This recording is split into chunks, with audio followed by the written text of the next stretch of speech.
Welcome to Taste of Truth Tuesdays, where we'll be serving up bite-sized conversations on all things fitness, nutrition, mindset, and spirituality. So grab your headphones and get ready to taste the truth with us every Tuesday. Subscribe now on your favorite podcast platform because every bite counts.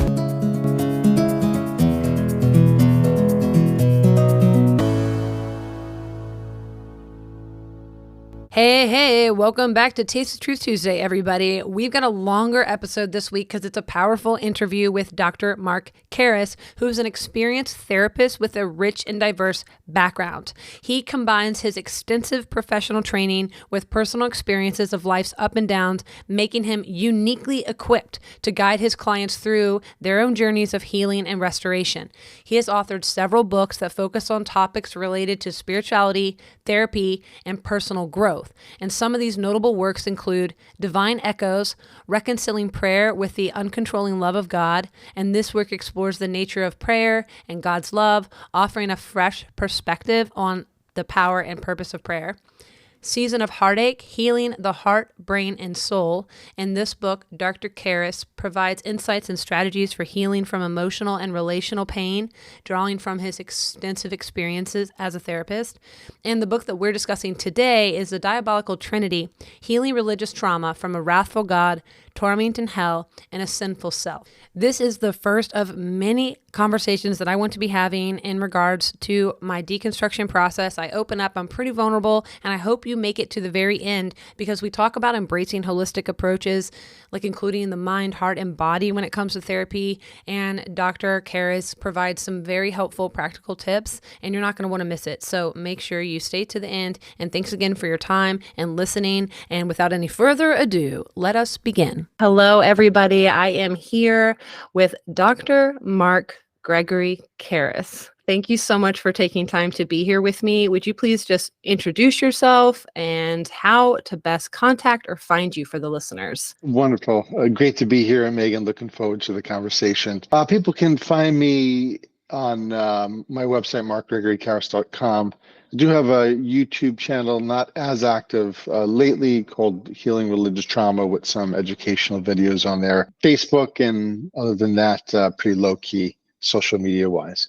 That's good for the mental health. I saw that you weren't on Instagram and I was impressed. And so can you give just a little bit of background on your journey that led you to kind of be who's sitting here right in front of us?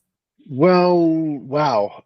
Yeah, so lived a lot of life without any kind of religious aspect to it and grew up in a pretty wild environment. Mom was a drug addict. She would wind up dying from a drug overdose. Dad mentally ill, verbally and physically abusive and all that stuff. And my brother has paranoid schizophrenia. So a lot of wild stuff.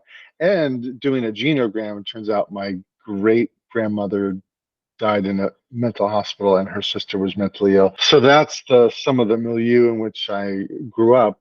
And then eventually, through a lot of different experiences, this is the fast track version. I was in a field all by myself, and I remembered the last words I said because I was introduced to this whole Jesus person probably a year and a half to 2 years before. And I just remember, I'm sick and tired of being sick and tired. And if you're real, show yourself to me. And that was sort of actually a very powerful moment. I mean, I consider myself a master deconstructionist, but it's hard to deconstruct that experience. I just know something happened, crying hysterically, not because anything bad, but I felt so much love that I couldn't explain. And this is coming from, like I said, someone with that kind of wild background. So I don't know. Things happened, but that shifted the rest of my life into church and various churches and some cultist experiences, and then swerving to get a master's of divinity. And then ultimately I worked in a Pentecostal church. I got ordained a Southern Baptist. I went to a Methodist school to get my MDiv. So a lot of different church experiences, worked in a Korean Presbyterian church for 4 years and all that stuff. So been a wild ride. Yeah. And that's what I appreciated you covering, because that lets the listeners who might be tuning in from a Christian or, specific background might understand how diverse and all over the place some of those doctrines are. And then, so you've written, several books and some articles that I've linked in the show notes. But today in particular, we're going to be talking about the latest work, The Diabolical Trinity, Healing from Religious Trauma of a Wrathful God, Sinful Self, and a Tormenting Hell. And I might have said that out of order. This book for me, I reached out to you via email, just letting you know how powerful it was for me, because I was in tears. I felt so seen. I felt so understood. There's so much applicable tips and help for someone who might be in transition of in between therapy.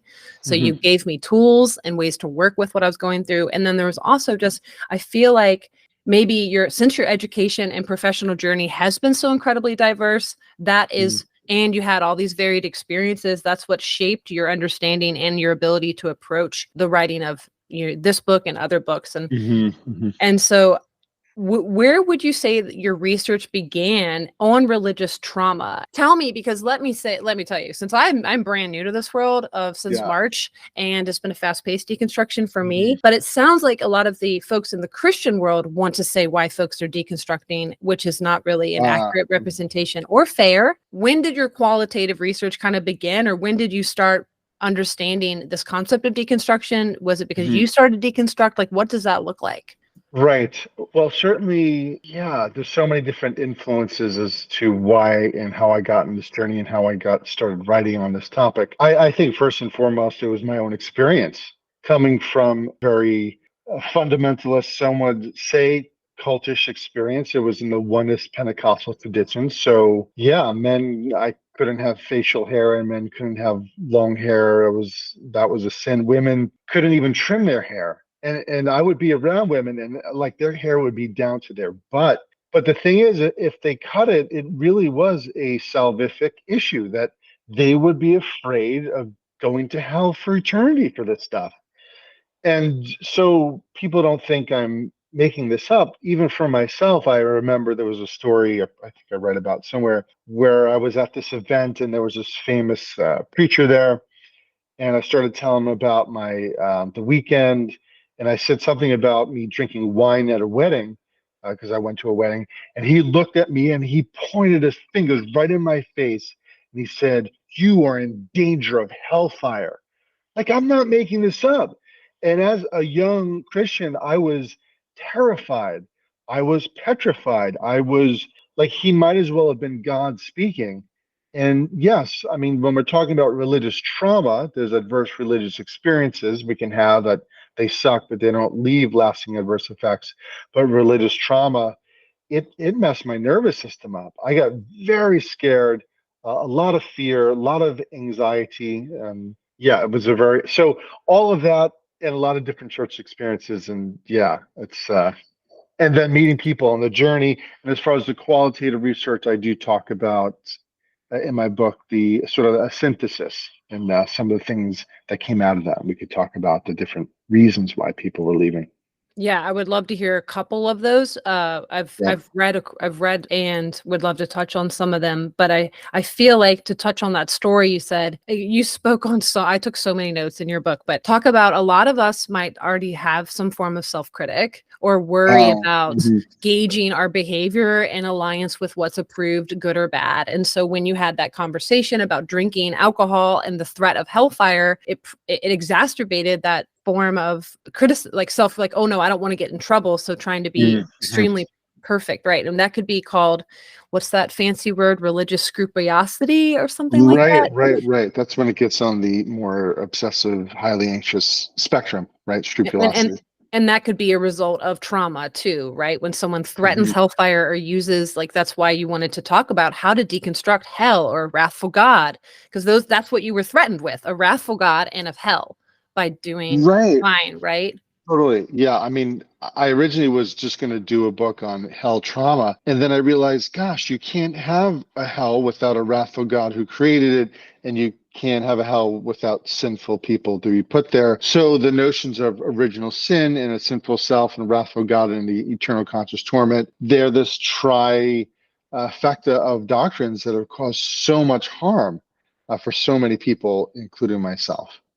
and that they're not even a universal Christian teaching. It doesn't even have to be part of your Christian tradition. And that's what was so mind-blowing for me, is that universalism, or there's other forms of Christian tradition that have been accepted, widely accepted. I don't know. It's just very interesting how diverse the Christian faith can be, but not here in an American evangelicalism by any means. Right. I mean, evangelicalism is going to be evangelicalism. But I mean, there's over what, 35 to 40,000 different Christian sects and denominations and expressions of the Christian faith. So, and most, not all, a lot are saying we're reading the Bible correctly. We have God's eye view truth on it. And unless you join our church with our unique expression and portrayal of God and understanding of the scriptures, you will probably go to hell or maybe be annihilated. I know the annihilation one is one I'm still I can't. That one I'm struggling with. So before we move on, would you want to touch on a couple of those dynamics that might be contributing to faith deconstruction? Sure. I mean, this is from the qualitative research, some of them Josh Packard, Ashley Hope, David Kinnaman from the Barna Group. So yeah, there's a few themes just really quickly, the politics and bureaucracy. Some people in the literature were saying, hey, that they weren't able to make a difference because they were either divorced or they were told they were gay or too young, too old, not attractive enough, not articulate enough, not white enough, abled enough. It goes on and on. So there wound up being sort of an in crowd and out crowd. And certainly since the writing of my book, politics in general is definitely a newer theme. In that, yeah, how could you guys vote for this particular person and uphold these particular values when you're kind of teaching me about Jesus? And like there's a clear cognitive dissonance, and if this is what it means to be a Christian, which is to integrate sort of politics and faith, I want nothing to do with it. So that's sort of another one.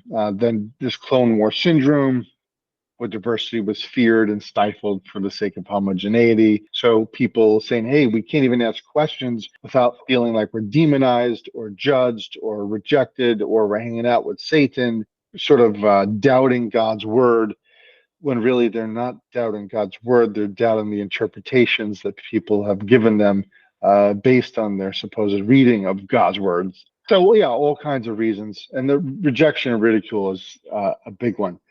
They were just simply questioning and like, wow, you think I'm like hanging out with Satan or being influenced by demons? This is more on the charismatic Pentecostal side, but even evangelicalism, they could throw in the Satan card and, you should fear hell and God's mad at you and all that stuff. Yeah, that's been really unfortunate pushback that I've gotten. I had one of my family members, I broke out in hives. They're actually finally cleared up, but I had, so I went fundamentalist Christian and then I like snapped really quick. And so a lot of my followers were confused. I like deleted all 16 episodes of my previous podcast. Like I just was like complete flip, and it definitely shocked a lot of people. And so a lot of folks are parasocial, so they're not like really in my life, but my family members were also struggling with it. And one of them, most of my parasocial friendships were, I was like, hey, can we not talk about religion? I don't want to offend you. Like, I don't know what I'm going to say. And they're like, that's fine. Let's talk about your garden. Or it was really fine. But with this particular family member, she lashed out and sent me such a long message saying that it was, the devil and please reconsider. Yeah. And it like gave me such a visceral response, because I thought I had articulated a boundary, being like, can we just, like, I love you. I know these are your beliefs, but it was like, I've been really having to understand when people are indoctrined or when they're actually in more of these cult-like sects, that it might be really impossible to try to even have a healthy conversation with them and how to navigate that. And so, yeah, when people throw that this is the devil in front of you, and when you're even trying to deconstruct the concepts of God and the devil in general, it's so insulting that I don't have the ability just to question things on my own. So I really appreciate that you brought that up. Yeah, it's very disconcerting. I mean, some people, the key move to be assertive like you did and hey, can we not talk about this?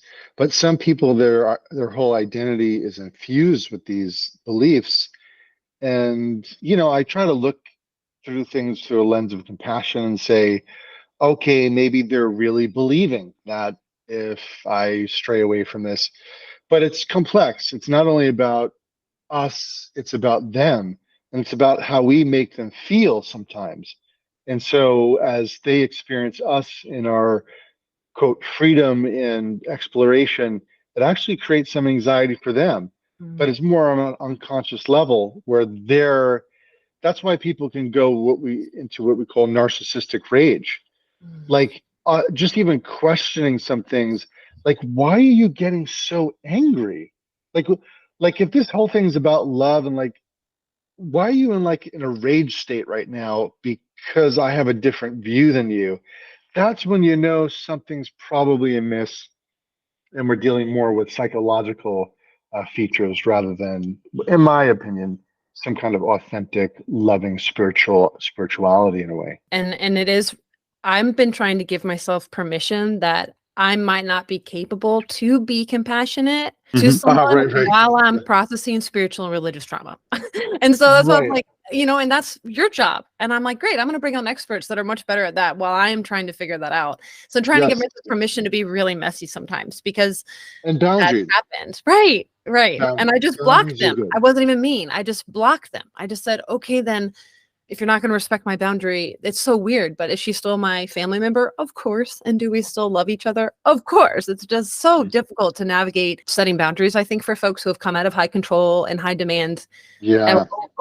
So I just feel like my palms are sweaty just talking about it. I'm not even kidding. So Yeah. this leads us so well into my next question about your book, Religious Refugees, because you write about the journey of individuals who have left behind their religious traditions. And so what are some of the most common challenges that you would say religious refugees face? We just touched on a couple of them, being ostracized, being, ridiculed, you're an apostate, you've left the truth. We know those are going to be some very obvious common challenges. Dan, do you have anything that you would propose on how they would navigate their spiritual experience? I mean, don't give away the whole book, right? But what are some aspects that you talk about in this post-faith landscape? Yeah. Well, I would give away the whole book. If any of your listeners cannot afford my book, I'll send them a free PDF. So I am willing to give it away. So please contact me if you truly can't afford it, and I would definitely give you a copy. Yeah, I think I wrote a little bit about some of the sort of symptoms I was seeing or dynamics, right? So I had this phrase, religious disorientation growth syndrome, because I just kept seeing some of the same features. But I realized that any attempt at doing that is a disservice because it sort of closes down what people can or cannot experience. So in my experience, I was seeing a lot of people who, for example, within religious disorientation growth syndrome, doubting or denying one's religious beliefs that were once held as true, a subtle or intense anxiety about a person's relationship with God, increase painful emotions such as anger, loneliness, shame, guilt, sadness, and despair, isolation and criticism, feared or realized, I said, within from members from their own family or religious community. And the fear or realize is sometimes it explicitly happens. And sometimes there's a lot of suffering just fearing that it could happen, of being rejected, of being marginalized, of being dehumanized, and saying, getting the conflict with folks. And then I noticed this existential angst concerning a person's identity and future self. That makes sense because, I remember that too. If you're in this religious matrix and you're hooked up to the sort of tubes where they're just giving us this nutrients of doctrines and propositions and things to think and feel and how to believe, and even for us how to dress, to take ourselves away from that can be very disconcerting. Like, who am I? What is my future? Do I even have a future? It's very scary, like walking on a waterbed rather than solid ground. But I also did see that paradoxically, that people would be freer than they were within the Christian faith.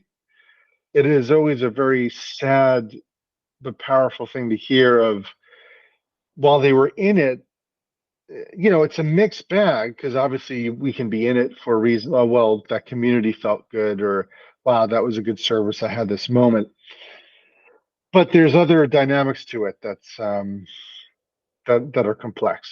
Yeah. So anyway, I want to get you back in here, but Yeah.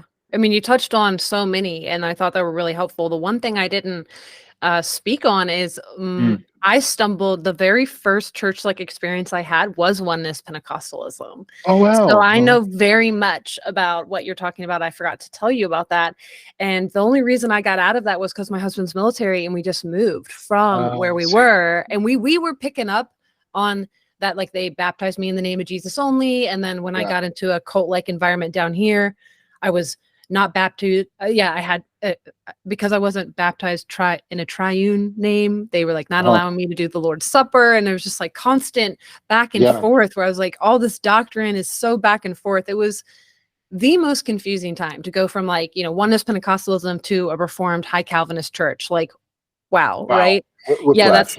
Yeah. that was me. And so that was probably why I deconstructed, because I was like, none of this makes sense. So thank you for touching base on that and offering the book for free, because I do know a lot of folks who are struggling financially with like therapy and these support Mhm. resources. So I do appreciate that offer. And so let's touch on this new book, because you mentioned it a little bit, because Mhm. you were like, I wanted to talk on hell. And then I realized, okay, wait, wrathful God. And so I really appreciate that, because one of the interviews that I had on in my season 1, when I was in my fundamentalism, was I was talking about how Jesus can heal us through our trauma. Or I brought a guest that put together a Christ-centered nervous system healing course.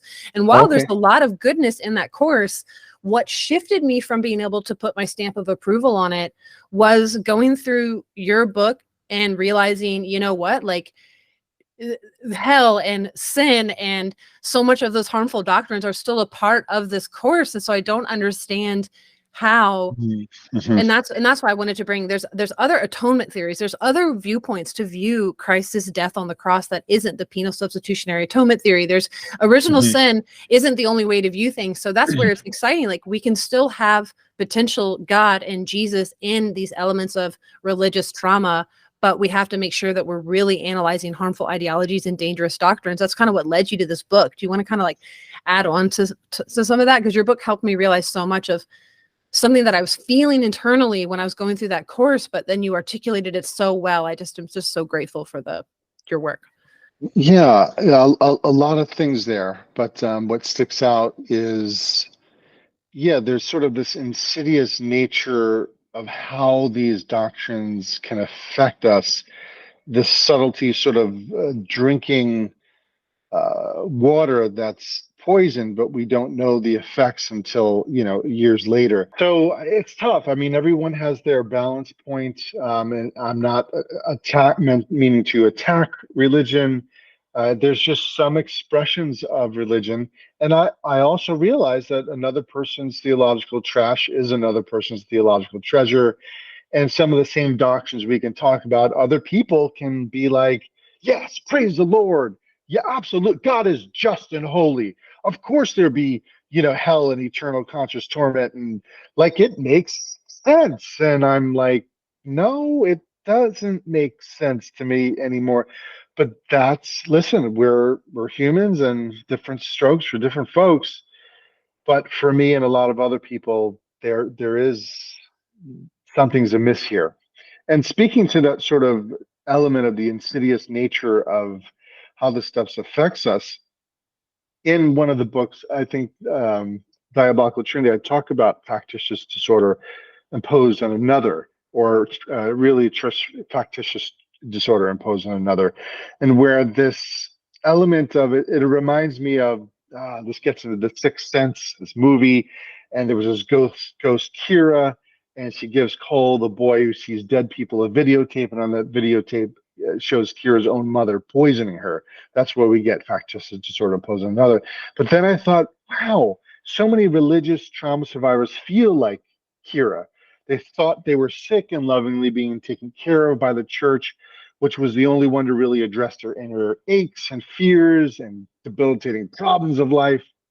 I thought it was safe, and they were being nurtured with the medications of sermons and worship music and Bible studies and altar calls. But then they realized, had this WTF moment, like, oh my gosh, I'm being poisoned here. It's this very thing where the church, who is supposed to be helping us, was poisoning us, but it becomes a cyclical feedback loop, because the more that we can tell us that we're sinners and we suck and that God's mad at us, the more that we want to go to the altar and get the Bible studies and the sermons. So the very fascinating feature with all this. Yeah, so it's kind of sad and sick at the same time. Couldn't agree more. And Dr. Laura Anderson did make that statement in her book, When Religion Mm, Harms You or Hurts You, about how, the concept of sin or original sin or hell cannot cause trauma for some folks. And that is 100% true. And that is why I'm really glad you mentioned that, mhm, because we can have a diverse experience. And that's why I felt like that course didn't do us a service, because I feel like that's why I've been so mad. One of my biggest issues with deconstructing is that they just weren't honest with me. If you were mhm, honest about being like, hey, like, I don't know if that could even exist, being like, I don't know if that's making any sense. I'm just mhm, like, there are other ways to view Christianity that doesn't have these beliefs. Like when you were talking about, and this was mhm. off topic of our question, but how how humans have always, not always, but it's very common that there's in different aspects of our evolution or areas of culture, this view of afterlife, or in different religions. Like you were Oh, saying, it's that's not right. just Christianity that has hell. You were saying there's some, I should have like pulled that up, Buddhism. And that was blowing my mind that there's like other religions that have hell. So it's not just our doctrines that have to have Right. this kind of greater justice at the end of time. It's a human desire to need that. And I found that That's right. so fascinating and helpful for me to find compassion for Hmm. humans that like want to drum this kind of concept up. And I feel like that's just where I Yeah. wish things were more fair when we were navigating these doctrines, is like, I don't know if that makes any sense, but being like, hey, Yeah. inerrancy, I think, is my biggest beef. Is like, inerrancy is like the Bible being completely infallible and accurate in history and science. And that is Mhm. one of the biggest false doctrines and a lie. And I think if we were just more willing to be honest about scripture, I think it could really help alleviate so much of the harm that we see in general, Oh right? my gosh. And it Can you hurts. imagine? Can you imagine two different families? One, the Bible is the absolute inerrant word of God. Every word, every jot and tittle, so to speak, is meant to be in there due to the inspiration of God. And so every story you read, God killing Egyptian babies and God flooding the entire planet and thinking, well, yeah, there's going to be babies gasping for air and drowning and grandmothers and all these animals.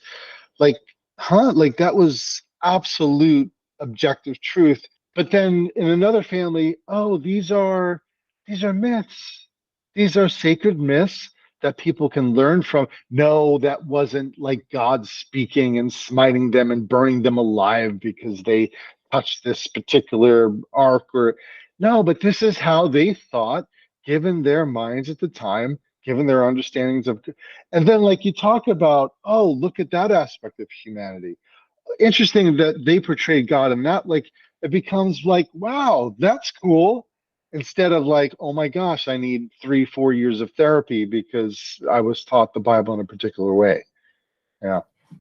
Exactly. And so that's where, I started to deconstruct, and then I was like, what's the real root of this? The root of this, similar to how you were like, I want to write about hell. Oh, wait, this is actually a lot bigger. So I want to read Mm, briefly from some of the notes that I wrote in the book. So I really struggle with an inner critic, and I'm sure a lot of listeners can agree.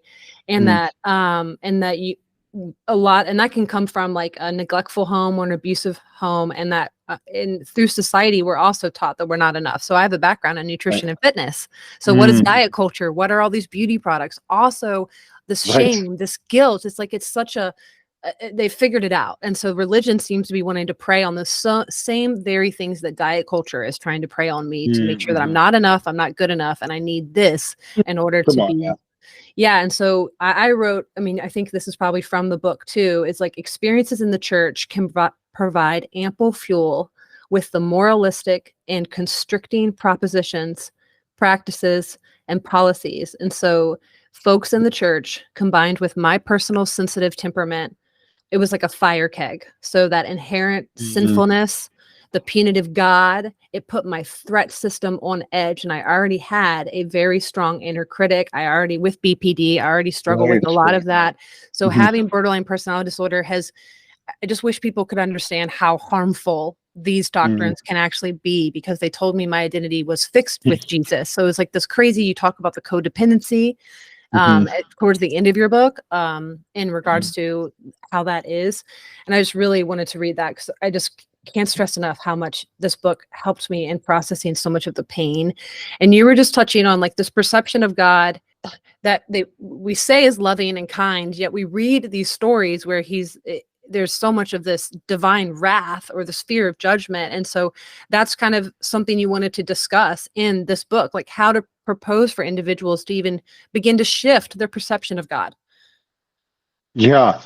Well, I'm so respectful of people's journeys, and a lot of people, they deconvert, so they no longer become Christian, and whether they become atheist or agnostic, or so that happens. But for those who want to still hold on to a faith and a God, that becomes, yeah, an interesting journey of really, well, having a funeral, killing the God of what has been presented to them, this archaic, primitive, very human-like, fickle kind of God who is hell bent on uh, tormenting people for eternity, because really they have no value, even less value than a rag doll. I mean, to put them in a fire, eternity filled with torment and whatever that looks like, it doesn't seem good. I mean, that's just sick.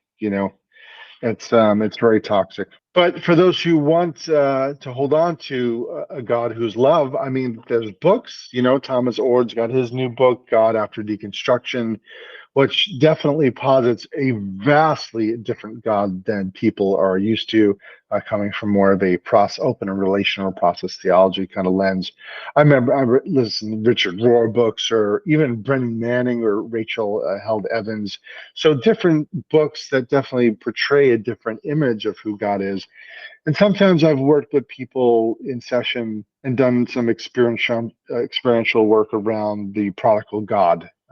Found usually called a prodigal son, but wow, I mean, that's a God who, even with our pig shit on ourselves, is willing to look a far way off, and is actually looking, and it shows running to the prodigal son. It says he wrapped his arms around him. The text says he kissed him, and then he put a ring on, I mean, to remind a robe on him to remind him of his identity. Like, that's a different kind of God, right? That's one of the few portrayals of God Jesus gave that really portrayed this image of the Father, so to speak. A very motherly, by the way. So we can work with images like that for people who still want to hold on to a loving God, and use that to sort of erase or delete or update the older versions of God. Yeah. So there's different ways, different avenues, but it's a It's process. possible. Yeah. It's possible, and it's a process. Yeah. And the Bible for Normal People and Pete Enns has been a Yeah. really great resource for me as well. Mhm. And all the resource and Richard Rohr, Yeah. who I would have seen as complete blasphemy when I was a fundamentalist. Like, I know all Right. about that guy, and I was like, I can't believe I'm reading and listening, just blowing my mind. New Um, age guy. Totes. Yeah, and I'm like, "Oh, yeah, because I was new age to Jesus. I was part of that pipeline." Right. So something I'm really excited to talk about with you because, in this book you spoke about the profound impact of religious experiences can have on our mental health, which I touched on was like bringing me to tears. I was feeling so seen and validated. Thank you so much. How has your theological training, particularly with this Master of Divinity, which you mentioned earlier in our Mm. conversation, influenced this perspective of this intersection of faith and psychological well-being? Yeah. Well, I think that it definitely offers a lens. I mean, when you're doing work in psychology and having an education there, and it helps you see what healthy human beings, healthy development can actually look like, you know. And then when you see things that are occurring that are contrary to what researchers might say is a healthy relationship, a healthy attachment bond, if you get into attachment theory, then you start to look with new eyes and say, my gosh, this proposition that's like, how could you encourage a woman to stay in an abusive marriage because some scriptures say that they should submit to their husband, and like, from a psychological lens, there's a whole twisted understanding of the deleterious effects of that, right? So you start to look with new eyes. Hmm. That was actually a huge element for me because I mentioned before we push record, and the listeners know, I realized I was in a spiritually abusive biblical counseling program that was all ACBC, which is about very much about teaching us and submitting and grooming for abuse, and was telling me I don't have rights. I don't have the right to be safe, secure, happy. Pretty brutal. I could send it over to you so you could see this horrific teaching. And then I started looking at, wow, this is actually coming from complementarianism. Like, this just first off isn't actually a biblical view. We can look at the Hmm. early church and see that, Paul, like, it's very fascinating looking at like Hmm. the early leaders in the church, and there were women there, and how exciting that could possibly be for those who want to stay in Christianity, and egalitarianism is a biblical option. And that Right, was so right. Hmm. exciting for me to see. I was like, wait, then I was told complementarianism, like, gosh, and the SBC, they are so strict. Like, a woman pastor is like the worst thing Oh, yeah. possible. It is the Mhm. end of times. And that was, I believed that. And also, I am obsessed with theology, apologetics. I read the Bible in less than a year. I got obsessed. But my husband loves bonsai trees. And I was like, Patrick, we're out of order. You're supposed to be the Right. leader, and that's why I'm being punished. I mean, it was so rough on our Mm. marriage because we are pragmatically egalitarian, and he is Mm. not going to. He just didn't run the house that way, and it was Right. very fascinating. Just looking at that, and that's what I wanted to touch on, is when we look at the Mm. research, we see that these dynamics of putting men in power above women are actually very much linked with abuse and stuff that I don't even want to mention. So I was like, wow, yeah, this doctrine can't be actual biblical if it's shaking out logically to not be of service to humanity. Mm. So I love that you brought that up, because that's where we can hopefully be critical and looking at these doctrines, being Nice. like, we need to Yeah. reevaluate this. Right. It's almost like the fruit test. If it's not having the fruit of that which would seem loving and flourishing and healthiness, something may be amiss here. All right. And that's Yeah. okay to like acknowledge. I mean, it's very difficult. I think it takes a lot of courage to realize, like, hey, I was coming from a less informed place, or I was doing this incorrectly. And I think that, Hmm. that is hopefully in a way of the future. And so, Yeah. I appreciate that. And then, was there anything else that like in that Master of Divinity, or we mentioned, before we push record, that you've spent time in Japan, so you were living, international, to like see these different diverse perspectives to help understand that, wow, there are a lot of commonalities amongst mankind that we can really learn and observe. And then, Hmm. regardless of how diverse a doctrine or religious beliefs can be, we can still really shake out stuff that doesn't make sense. Yeah.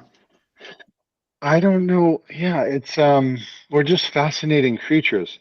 I guess all the experiences and even working in a Korean church and traveling to South Korea and the Philippines and Thailand and all these different places that I've had the privilege to visit. I mean, we're all just trying to figure shit out. And it's just a human thing. We're meaning making creatures. We want to look at the stars and we wonder, and how did we get here? And I mean, anywhere there's humans, there's religion, and there's a reason for that, right? And I'm not under the persuasion that all religions have truths that I find very flourishing. Like, some things I'm like, yeah, that's just batshit crazy. But for the most part, there is just humans. We're trying to figure things out. We can feel lonely. We can feel confused. We can have existential dilemmas. Why are we here? Why did this bad thing happen? If there's such thing as a good God, we're just trying to make sense of why we're here, looking at all these behaviors, experiences, the good, the bad, the beautiful, the ugly, the evil. And then we love to just create. I mean, there's Lord of the Rings and the Hobbits and these fantastical worlds. There's Mormonism and Christianity and Judaism and Islam, and we just like to make stuff up. And I mean, even in some way, science has been like, we have tested it and made stronger theories, but we still created it.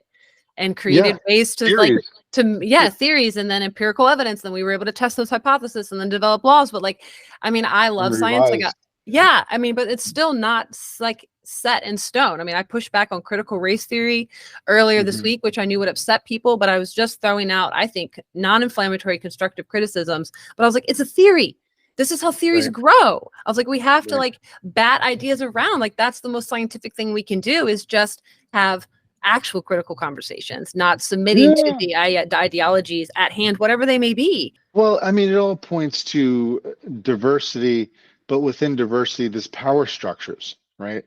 And so wherever you go, whether it's religious or political or gender or whatever, we're really good at having oppressive ideologies and power structures that are set up that benefit some and marginalize others across wherever. It doesn't matter the culture, you will find it there.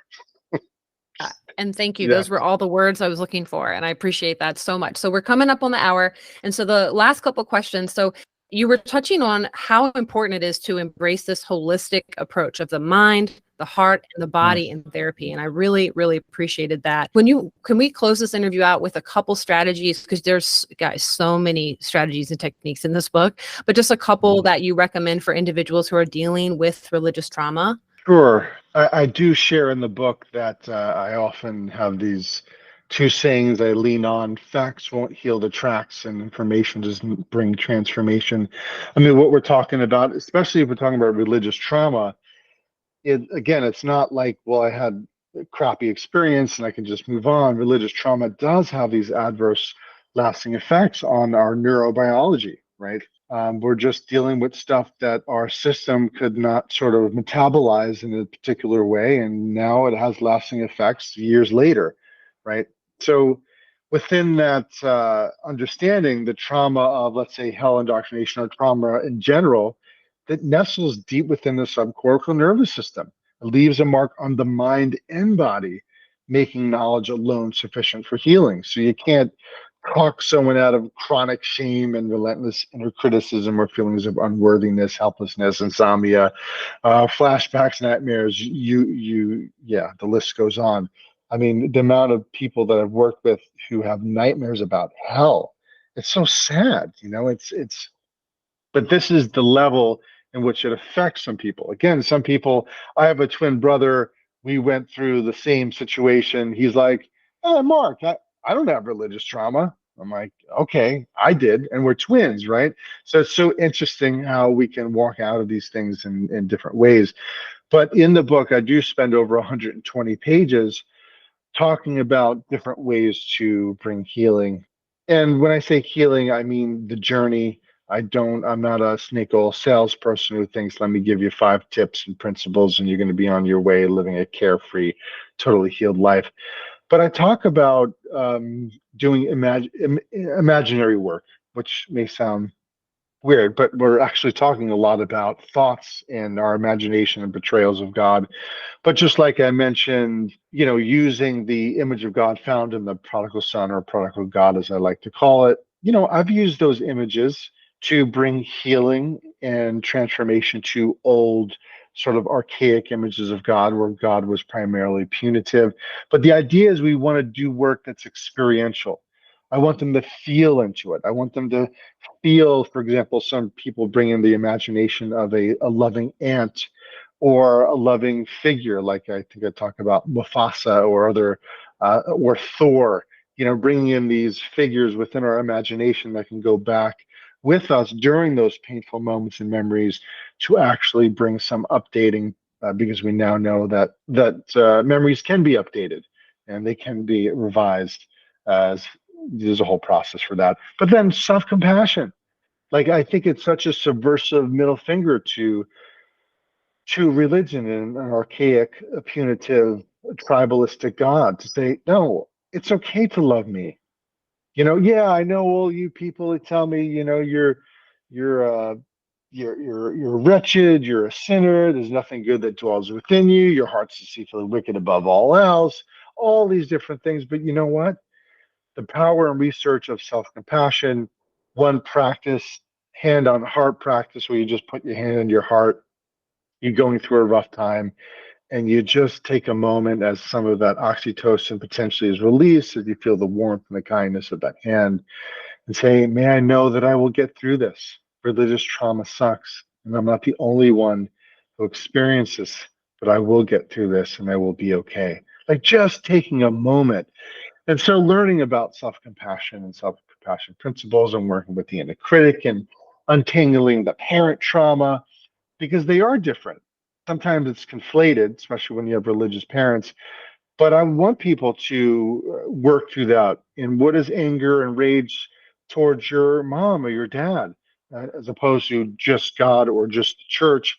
And sometimes we can project some of our feelings that we have. I know I did because of the past abuse, and well, my mom and dad wasn't there the way that I needed. And yeah, you're terrible, church, and you did this to me. And I put all this rage and anger on the church when some of it is kind of projected upon them. Some of it is real, and some of it, well, listen, you didn't have loving figures your whole life that were there, accessible, responsive, and engaged in a very consistent manner. Of course, you would feel this level of abandonment and betrayal. And so to work through both can be really important for people's journeys too. Thank you so much for diving into some of your own personal experiences and kind of cluing us in on some of the vulnerabilities there and help. And like what you touched on, there's mindfulness. So creating a little bit of distance Mm. from thoughts, common humanity. You are Right, not right. alone. That's And right. then self-kindness. And then there's some, scripts you gave us like, may I be kind to myself in this moment. May I be Mm. loved. May I be at peace. May I be able to accept myself as I am. And so, yeah, the power of self-compassion. I really could not get over how many helpful practical tips. I think I said that in Mhm. my Amazon review that I left Yeah. too. I was like, this book is Yeah. amazing. So thank you Yeah. again. The last question that I want to close with, we have Mm. just enough time. Your study emphasizes the importance of community and supportive relationships in this healing process with those of us with religious trauma. So how Mhm. do you incorporate the role of community and relationships in this therapeutic approach? Are there any quick tips you could offer for those of us? Because, isolation is huge during this time. Yeah, I think that's the irony. It's people who have harmed us, and it's people who are going to help us become the healthiest versions of ourselves. So that we need to find people. We need to be boundaried. It's okay to say, "Hey, my nervous system doesn't feel good around you," and to be able to say, at least within my mind, or have direct conversations. I need to have some distance. Right? That's okay. We also want to try to avoid aloneness and isolation because that's a breeding ground for the inner critic. It's a breeding ground for shame to kind of rise up and overtake us with its, nasty tentacles telling us, we're no good and no one loves you and we're alone and we're never going to have a bright future. And so, keeping those things in mind and then finding the support of others, even if it was one person, two people listening to podcasts, joining Facebook groups. A lot of therapists do have these groups that they run for people who are sort of navigating through this. So there's a lot of different potential opportunities, but you just have to look for it and get yours. No one's going to save you except for you. Nope. So, Except for you. Yeah. Well, thank you so much for your time today. I cannot stress sure. enough how grateful I am for you coming on, for the listeners, and for your work and your book. And I will link so much of that information. Is there anything else you'd like to share as we're closing down the conversation with the listeners? Oh gosh, I just think that I would encourage them and say your trauma responses are perfectly understandable given the religious context that you were steeped in. You're not some bitter prodigal son or daughter running wild and squandering the beautiful things you learned. It's just, listen, at the end of the day, some of us, not all of us, have been poisoned by various elements of Christian principles and practices and policies and attitudes at the hands of some who were well meaning. They were just passing down what was passed down to them. And some were not well meaning. And it was about power and it was about control. And that's not okay. And so just kind of normalizing their Mm. experience. You're not alone. Please, if you're suffering, get yours. Reach out to somebody. This is real. It's a real phenomenon. So I just want to leave people with that encouragement. Thank you so much. Thank you so much. That's all we have for you today, folks. Thank you for making it to the end. We've got lots of exciting episodes coming in the next couple weeks, so maintain your curiosity, embrace your skepticism, and keep tuning in. Have a great week.